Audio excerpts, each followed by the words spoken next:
Hi friends, welcome to Indhu's kitchen.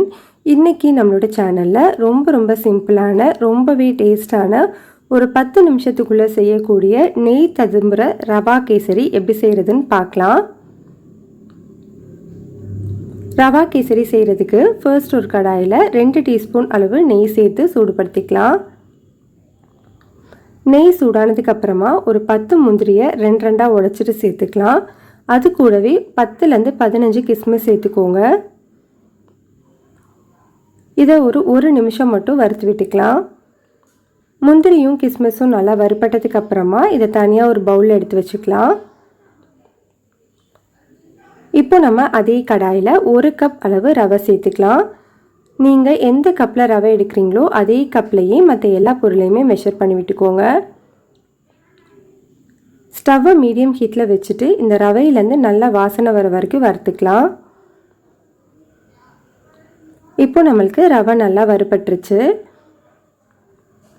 நான் இன்றைக்கி இந்த கப்பில் தான் 1 கப் அளவு ரவை எடுத்திருக்கேன். இதே கப்பில் 2.5 கப் அளவு தண்ணி எடுத்து அதை நல்லா கொதிக்க வச்சுக்கோங்க. கொதிக்க வச்சுருக்கிற தண்ணியை இந்த ரவையில் கொஞ்சம் கொஞ்சமாக சேர்த்துக்கலாம். ஸ்டவ்வை லோ ஹீட்டில் வச்சுட்டு அந்த கொதிக்க வச்சுருக்கிற தண்ணியை சேர்த்து விட்டுக்கோங்க. கண்டிப்பாக நல்லா சூடான தண்ணி தான் சேர்க்கணும், அப்போ தான் டேஸ்ட் நல்லாயிருக்கும்.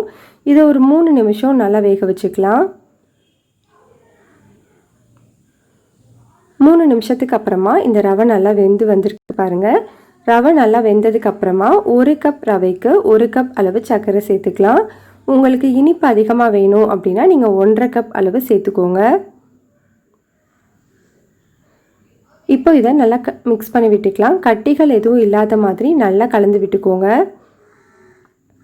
ஒரு 3லேருந்து 4 நிமிஷத்துக்குள்ளே நல்லா இந்த மாதிரி கெட்டியாக வந்துடும். இந்த டைமில் ஒரு பிஞ்ச் அளவு எல்லோ ஃபுட் கலரை 2 டீஸ்பூன் அளவு தண்ணி சேர்த்து கலந்துட்டு இதில் சேர்த்துக்கிறேன். இது கூடவே 1/2 டீஸ்பூன் அளவு ஏலக்காய் தூள் சேர்த்துக்கலாம். 1 கப் அளவு ரவைக்கு 1/2 கப் அளவு நெய் கரெக்டாக இருக்கும். நெய்யை கொஞ்சம் கொஞ்சமாக சேர்த்து இதை நல்லா மிக்ஸ் பண்ணி விட்டுக்கோங்க.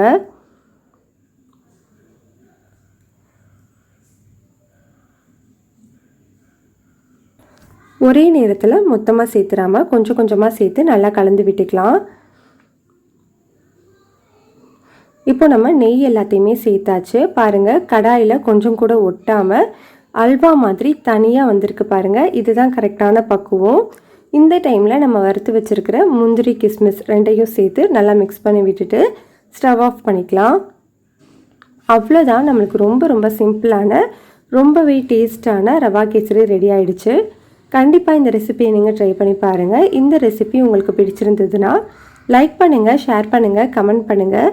மறக்காமல் நம்ம சேனலை சப்ஸ்கிரைப் பண்ணிக்கோங்க. கூடவே பெல் ஐக்கானையும் கிளிக் பண்ணிவிட்டு ஆளுங்கிற ஆப்ஷனையும் கிளிக் பண்ணிக்கோங்க. அப்போ தான் நம்ம வீடியோஸ் எல்லாம் உடனே உங்களுக்கு வரும்.